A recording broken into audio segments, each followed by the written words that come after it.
अस्सलामुअलैकुम नाज़रीन, मेरा नाम है वक़ास अहमद।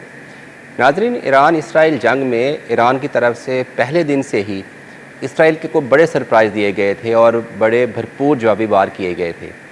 जहाँ पर ईरान की तरफ से सख्त मज़ाहमत की जा रही है, वहीं पर डिप्लोमेटिकली भी बहुत सारे सरप्राइज़ जो हैं वो इसराइल को मिल रहे हैं। 2 रोज़ कबल फ़्रांस की तरफ से जो पेरिस में होने वाला पेरिस एयर शो था, वहाँ पर इसराइल को अपने दफ़ाई जो वेपन्स थे वो डिस्प्ले करने से रोक दिया गया था। तो उसके 1 रोज़ बाद ही फ़्रांस के प्रेसिडेंट ने यह ऐलान किया कि वो ख़ुद से, यानी फ़्रांस जो है वो लीड करेगा इस कॉन्फ्लिक्ट को रिज़ॉल्व करने के लिए। और फ्रेंच प्रेसिडेंट ने अपने फ़ॉरेन मिनिस्टर को यह हिदायत की है कि वो ईरान और इसराइल के दरमियान जो जंग है उसको ख़त्म करवाने के लिए तजावीज़ जो है वो तैयार करें और एक ड्राफ्ट बनाए, जिसके बाद दोनों ममालिक के साथ वो शेयर किया जा सके। अगर आप डिप्लोमेटिकली कैनवस पे ये सारी सूरत हाल देखें तो ऐसा लगता है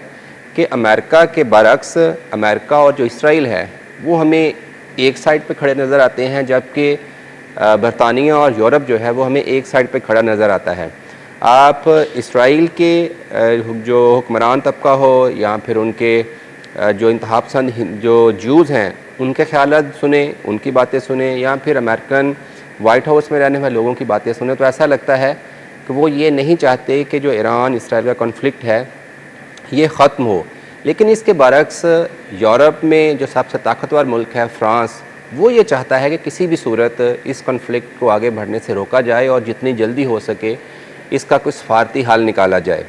फ़्रांस की तरफ से ये भी कहा गया है कि वो सिर्फ़ ख़ुद से इस मामले पर जो है वो पहल नहीं करेगा, बल्कि बरतानिया और जर्मनी जो कि बड़े ताकतवर ममालिक हैं यूरोपियन ब्लॉक में, वो भी फ़्रांस की इस राय के साथ इत्तेफाक करते हैं। अच्छा, इसके पीछे बहुत सारी वजूहात भी हो सकती हैं, और वजूहात जो हैं वो डेफ़िनेटली सबसे बड़ी वजह तो ये है कि जब 2015 में दुनिया की बड़ी सुपर पावर्स ने ईरान के साथ जोहरी मुआहिदा किया था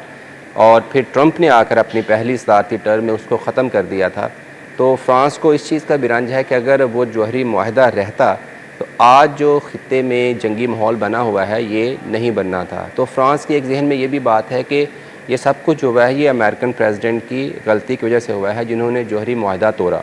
अच्छा, इसके साथ साथ फ़्रांस जो है, क्योंकि वो इसराइल से और ईरान से नज़दीक है एज़ कम्पेयर टू यूएस से, तो यूरोप की जो एनर्जी डिपेंडेंसी है वो रशिया के बाद मिडल ईस्ट पे है। और फ़्रांस को और यूरोप को ये भी ख़तरा है कि अगर ये कन्फ्लिक्ट बढ़ता है तो डेफ़िनेटली वो इस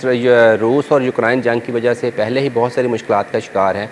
अगर मिडल ईस्ट में ये कॉन्फ्लिक्ट जो है वो फैलता है तो जो यूरोप की एनर्जी, गैस की, पेट्रोल की जो डिमांड्स हैं वो शायद पूरी नहीं हो सकेंगी। तो डायरेक्टली या इनडायरेक्टली